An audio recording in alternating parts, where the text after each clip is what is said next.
दोस्तों, जब भी इंटरव्यू की बात आती है थोड़ा तो डर लगता है। ये मैटर नहीं करता है कि आप फ्रेशर हैं या फिर आपको कितना एक्सपीरियंस है, क्योंकि डर सबको लगता है, गला सबका सूखता है, प्यास सबको लगती है। लेकिन जब आप ऐसे फ्रेशर इंटरव्यू देने जाते हैं, तो आपके साथ क्या होता है कि वो सामने वाला कहीं से भी क्वेश्चन पूछ सकता है, क्योंकि आप फ्रेशर हैं, कहीं से भी आपका वो बेसिक क्वेश्चन पूछ लेगा। और जब आपको बेसिक चीज़ें नहीं आती, तो थोड़ा-सा घनी बेइज्जती होती है। लेकिन जब आप ऐसे एक्सपीरियंस इंटरव्यू देने जाते हैं, तो काफ़ी सारे चांसेस होते हैं कि वो आपसे वहीं से क्वेश्चन पूछेगा जहाँ पे आप अपना प्रीवियस प्रोजेक्ट करके आए हैं। तो जब आप अपना सीवी दिखाते हैं, तो वहाँ पे आपको प्रॉपर आप एक्सपीरियंस दिखा रहे होते हैं कि मैंने लास्ट ईयर इस वाले प्रोजेक्ट में काम किया है, फिर मैंने इस वाले प्रोजेक्ट में काम किया है। तो उस प्रोजेक्ट से रिलेटेड, उस प्रोफाइल से रिलेटेड आपने उस प्रोजेक्ट में क्या काम किया है, उससे रिलेटेड क्वेश्चन पूछे जा सकते हैं जब आप ऐसे एक्सपीरियंस इंटरव्यू देने जाते हैं। तो यहाँ पे हम दोनों चीज़ों को कवर करने वाले हैं, ऐसे फ्रेशर भी और ऐसे एक्सपीरियंस भी। आपको काफ़ी सारी चीज़ें सीखने को मिलेंगी।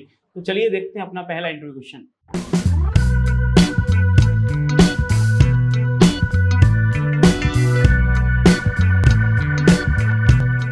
तो आप देख सकते हैं, यह है आपका पहला question. What is the purpose of providing double bar in PQC panel? PQC means payment quality concrete. जो आपके रिजिड पेमेंट बनते हैं, तो उसका जो टॉप लेयर होता है उसको हम लोग पीक्यूसी बोलते हैं, और उसमें हम लोग डबल बार भी प्रोवाइड करते हैं और टाई बार भी प्रोवाइड करते हैं। तो ये हमसे पूछ रहा है कि जो आपका पीक्यूसी पैनल, इसमें जो आपके डबल बार प्रोवाइड किए जाते हैं, उसका क्या पर्पस होता है। तो सबसे पहले तो आपको ये पता होना चाहिए कि जो आपका डबल बार है वो कहाँ प्रोवाइड किया जाता है। डबल बार आपका कॉन्ट्रैक्शन जॉइंट में प्रोवाइड किया जाता है। कब प्रोवाइड किया जाता है? जब आपका जो स्लैब थिकनेस है वो आपका 200 एम से ज्यादा होता है, और ये आपके ट्रांसफर जॉइंट्स में आते हैं। अब हम बात करते हैं कि जो आपका डबल बार है वो क्यों प्रोवाइड किया जाता है। डबल बार इसलिए प्रोवाइड किया जाता है ताकि हम एक स्लैब से दूसरे स्लैब में लोड ट्रांसफर कर सकें, और आपका टेम्परेचर वेरिएशन की वजह से जो आपका एक्सपेंशन हो रहा है, जो कॉन्ट्रैक्शन हो रहा है, उसको मैनेज किया जा सके। तो आप यहाँ पे देख सकते हैं हमने क्या लिखा हुआ है। Why we are providing double bar? We provide double bar to restrain of panel movement, to transfer the load or to maintain the vertical and horizontal alignment of slab।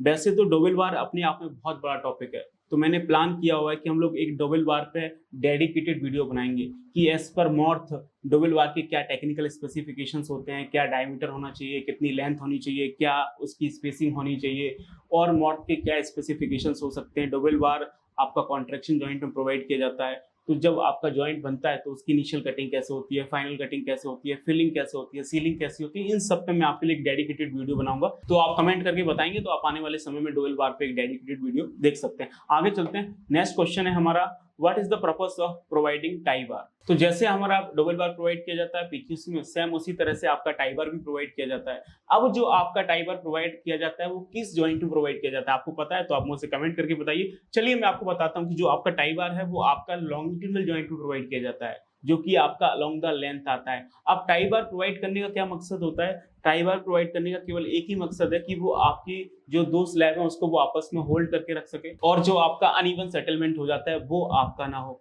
अब जो टाई बार है उसका क्या diameter होता है, आपको पता है? तो आप कमेंट करके बताइए। चलिए मैं आपको बता देता हूँ, जो आपका टाई बार होता है उसका जो डायमीटर होता है वो या तो आपका 12 एम का होगा या फिर आपका 16 एम का होगा। ये नॉर्मली आपके जो कंस्ट्रक्शन बार होते हैं, HYSD बार होते हैं, वो होते हैं। तो आप यहाँ पे देखेंगे जो आपका टाई बार है वो हम लोग किस लिए प्रोवाइड करते हैं। Tie bar are provided at the joint for the keeping the adjoining slabs together, and they are used to reduce transverse cracking in a pavement. तो ये सारी चीजें, बाकी हम लोग एक प्रॉपर डेडिकेटेड वीडियो भी बनाएंगे टाई बार पे, जो कि आपको आने वाले सेशंस में दिखेगा। पहले हम लोग एक डबल बार पे डेडिकेटेड वीडियो बनाएंगे, बाकी आप लोग कमेंट करेंगे और अपना हमेशा की तरह प्यार दिखाएंगे, तो आने वाले सेशंस में आपको टाई बार के ऊपर भी एक डेडिकेटेड वीडियो देखने को मिल रहा होगा, जो कि बहुत इंपॉर्टेंट है। आगे देखेंगे। तो नेक्स्ट इंटरव्यू क्वेश्चन है हमारा, एक्सेसिव कैम्बर ऑन पेमेंट में कॉस्ट। मीन्स हम लोग कैम्बर प्रोवाइड करते हैं, आप सभी को पता है। सभी को पता है कैम्बर क्या होता है? नहीं पता है तो मैं आपको बिल्कुल आसान भाषा में डिफाइन कर देता हूँ। रोड की ट्रांसफर डायरेक्शन में, रोड की ब्रिथ में जो आपका स्लोप आता है उसको हम लोग क्या बोलते हैं? कैम्बर बोलते हैं। किस लिए प्रोवाइड किया जाता है? ताकि रेनी सीजन में जो आपका रेनफॉल हो रहा है वो आपका इजीली, जितनी जल्दी हो सकता है उतनी जल्दी आपका वो वहां से डिस्पोज हो जाए, डिस्चार्ज हो जाए। तो रोड की ट्रांसफर डायरेक्शन में जो आपका स्लोप आ रहा है उसको तो हम कैम्बर बोल रहे हैं। क्या आपको पता है रोड की लॉन्गिट्यूडनल डायरेक्शन में जो आपका स्लोप आता है उसको क्या बोलते हैं? वो आप लोग मुझे कमेंट करके बताइए। तो यदि हम लोग एक्सेसिव कैम्बर प्रोवाइड कर रहे हैं तो उसकी वजह से क्या हो सकता है, आपका जो कंक्रीट सरफेस है वो आपका खराब हो सकता है, आपकी एक्सीडेंट की प्रोबेबिलिटी बढ़ सकती है। जैसा कि आप यहाँ पे देखेंगे, यदि आप एक्सेसिव कैमर प्रोवाइड करेंगे तो उससे क्या होगा कि जो आपका सेंट्रल वाला पोर्शन है वो आपका जल्दी खराब हो सकता है, और जो आपकी स्पीडी व्हीकल्स हैं वो आपकी स्लिप हो सकते हैं। नेक्स्ट क्वेश्चन आप देखेंगे, कि the purpose of DLC to make the, अब डीएलसी क्या होता है? डीएलसी यानी आपका ड्राई लीन कंक्रीट, ठीक है ना। जो आपके रिजिड पेमेंट होते हैं उसमें सबसे पहले सबग्रेड का लेयर आता है, फिर आपका जीएसपी का लेयर आता है, उसके बाद हम लोग डीएलसी का लेयर डालते हैं, ड्राई लीन कंक्रीट का। अब डीएलसी का लेयर क्यों डालते हैं? डीएलसी का लेयर हम लोग इसलिए डालते हैं ताकि डीएलसी ऊपर क्या आने वाला है? डीएलसी ऊपर आने वाला है आपका पीक्यूसी, पेमेंट क्वालिटी कंक्रीट। तो जो आपका पीक्यूसी का लेयर आने वाला है उसको एक हार्ड सरफेस मिल जाए, उसको एक लेवल सरफेस मिल जाए, उसको एक यूनिफॉर्म सरफेस मिल जाए, उसके लिए हम लोग आपका डीएलसी का लेयर प्रोवाइड कर रहे होते हैं। अब जो डीएलसी का लेयर होता है, उस डीएलसी के लेयर में कितना मिनिमम सीमेंट कंटेंट होना चाहिए वो आप लोग मुझे कमेंट करके बताइए। मैं आपको यहाँ पे इंटरव्यू क्वेश्चन तो बता ही रहा हूँ, इसके साथ साथ आपसे भी पूछ रहा हूँ कि आप लोग मुझे बताइए एज पर मॉर्थ डीएलसी में आपका कितना मिनिमम सीमेंट कंटेंट होता है। तो आप यहाँ पे देखेंगे the purpose of DLC that provide hard surface for PQC link, that provide uniform surface for PQC link and that also provide level surface for PQC link. Next question की तरफ चलते हैं। तो नेक्स्ट क्वेश्चन है camber in payment is provided by, कि जो आपका camber provide किया जाता है पेमेंट में वो किस मेथड से प्रोवाइड किया जाता है, ठीक है ना। कैम्बर अभी मैंने आपको बताया था, रोड की ट्रांसफर डायरेक्शन में जो आपका स्लोप है उसको हम लोग कैम्बर बोल रहे हैं ताकि पानी आपका फटाफट निकल जाए। तो कैम्बर प्रोवाइड करने के 3 मेथड होते हैं। आप यहाँ पे देखेंगे एक आपका स्ट्रेट लाइन मेथड होता है, एक आपका पैराबोला मेथड होता है और एक होता है आपका straight at edges and parabolic at the centre और you can say crown. Next question देखेंगे आप, tolerance in the surface level of PQC. PQC यानी पेमेंट क्वालिटी कंक्रीट। तो रिजिड पेमेंट में जो आपका टॉप लेयर होता है वो आपका पीक्यूसी है, लेकिन उसमें कितना टॉलरेंस होता है? तो पीक्यूसी में जो आपका टॉलरेंस होता है वो होता है आपका ±5 mm का। मींस जो आपका पीक्यूसी का टॉप लेवल है उसको आप ±5 mm टॉलरेट कर सकते हैं। कम भी होगा तो भी चल जाएगा, ज्यादा भी होगा तो भी आपका चल जाएगा। तो ये आपका लेवल टॉलरेंस होता है पीक्यूसी में ±5 mm।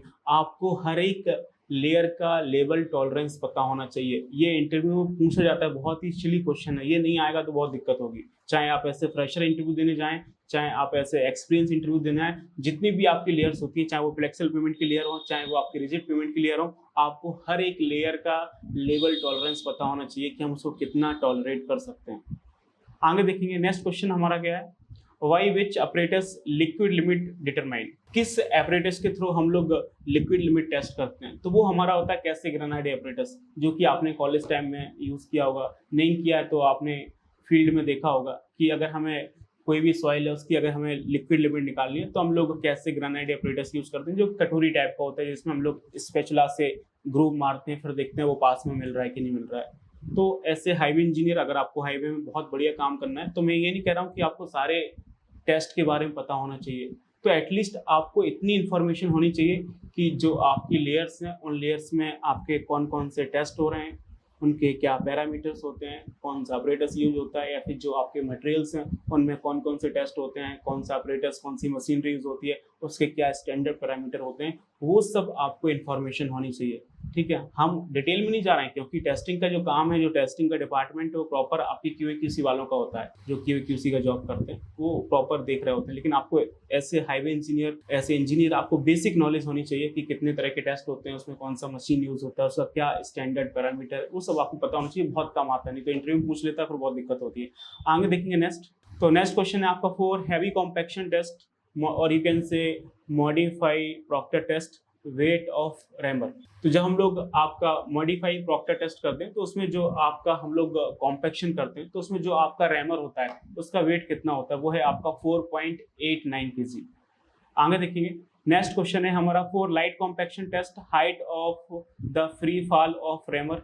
अभी हमने रैमर का वेट देखा था कितना होता है, अभी हम देख रहे हैं कि जो आपका रैमर मींस जिससे आपका कॉम्पैक्शन हो रहा है, जिसको आप ऊपर से उठा के पटकते हैं, तो जो आपका रैमर है वो कितनी ऊपर से हमें फ्री फॉल करना है, कितना ऊपर से छोड़ना है, तो वो आपकी हाइट है 310 मिलीमीटर।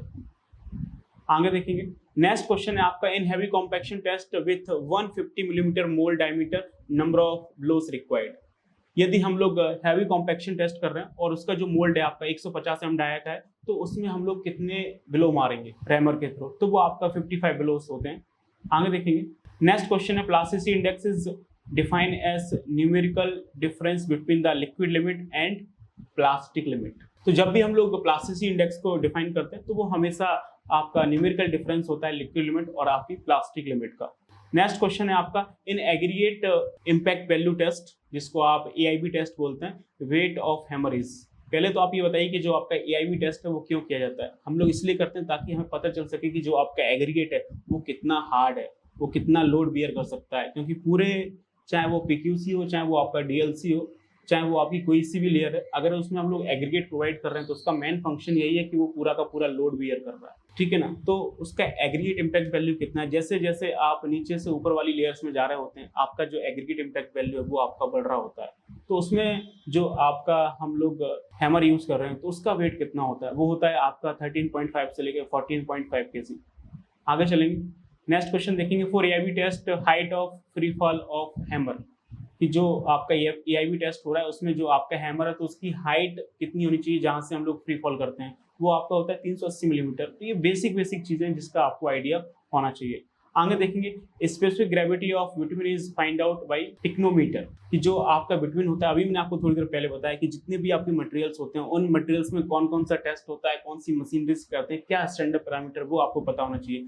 तो बिटवीन आपका एक मटेरियल है, उसमें आपके कई तरह के टेस्ट होते हैं, उसमें हम लोग जो स्पेसिफिक ग्रेविटी का टेस्ट करते हैं वो हम लोग करते हैं आपका पिक्नोमीटर मेथड से। आगे देखेंगे, नेक्स्ट क्वेश्चन है हमारा, in sand replacement method of FDD यानी field dry density testing, the height of sand pouring cylinder is having diameter of 100 millimeter, that is your 380 millimeter। तो जब हम लोग सैंड रिप्लेसमेंट मेथड से FDD का test करते हैं तो जो आपका सैंड पोरिंग सिलेंडर होता है उसकी जो हाइट होती है वो कितनी होती है, आपकी 380 mm होती है। नेक्स्ट क्वेश्चन है आपका, size of standard sand use in a sand replacement method of finding FDD। तो ये आपसे पूछ रहे हैं जो आपका सैंड रिप्लेसमेंट मेथड है उसमें जो हम लोग सैंड यूज कर रहे हैं तो उसका साइज क्या होना चाहिए। जो आपका सैंड है उसका साइज वो आपका 1 mm से पास होना चाहिए और आपका 0.6 मिलीमीटर पे रिटेन होना चाहिए। फिर आप बोल सकते हैं कि 1 mm से पास हो जाए और आपकी 600 माइक्रोन पे आपका रिटेन हो जाए। आगे देखेंगे, नेक्स्ट क्वेश्चन क्या है आपका, penetration test on bitumen is used for the determining its grade, कि जो आपका पेनिट्रेशन टेस्ट होता है बिटवीन में वो हम लोग किस लिए करते हैं, ताकि हम फाइंड आउट कर सकें कि वो किस ग्रेड का बिटवीन है। तो वही मैंने आपको पहले भी समझाया था कि आपको ये इन्फॉर्मेशन होनी चाहिए कि किस मटेरियल में कौन कौन से टेस्ट होते हैं और क्यों करते हैं, किस मशीन से करते हैं, ये सब आपको बेसिक इन्फॉर्मेशन होनी चाहिए। तो बिटवीन में जो हमारा पेनिट्रेशन टेस्ट होता है उससे पता चलता है कि हमारा जो बिटवीन है वो आपका किस ग्रेड का है। नेक्स्ट देखेंगे, in CBR test the value of CBR is calculated at both 2.5 mm and 5 millimetre penetration. तो जब हम CBR टेस्ट करते हैं तो उसकी जो CBR की जो वैल्यू कैलकुलेट की जाती है वो आप दोनों पेनिट्रेशन पे कर सकते हैं, 2.5 पे भी कर सकते हैं और 5.0 mm पे भी कर सकते हैं। तो ये मैंने आपको इतने सारे क्वेश्चंस के बारे में इंफॉर्मेशन दिया है। आई होप आपको काफ़ी सारी चीज़ें इसमें समझ में आ रही होंगी। अगर ये आपको वीडियो अच्छा लग रहा है तो आप इसे लाइक करिए, अपने फ्रेंड्स के साथ शेयर करिए। बाकी अभी तक आपने हमारा एप्लीकेशन डाउनलोड नहीं किया तो आप गूगल प्ले स्टोर पर जाके हमारा एप्लीकेशन रेनफोर्स डाउनलोड कर सकते हैं। अदरवाइज नीचे डिस्क्रिप्शन में लिंक मिल जाएगा, उस पर जाके डाउनलोड कर सकते हैं, जहां पे आपको building, highway, bridge, metro, water tank से रिलेटेड बहुत ही अफोर्डेबल प्राइस में ढेर सारे कोर्सेज मिल रहे होंगे, जिसको सीख के आप अपनी स्किल को एनहेंस कर सकते हैं और जहां पे अभी हैं वहां से आप एक नए मुकाम पे जा सकते हैं। यदि आप ऑनलाइन, लाइव और ऑफलाइन ट्रेनिंग करना चाहते हैं तो आप हमारे नीचे दिए नंबर पर कॉल करके इंक्वायरी कर सकते हैं। बाकी मिलते हैं नेक्स्ट वीडियो में। Till then keep learning and keep exploring. Thank you so much.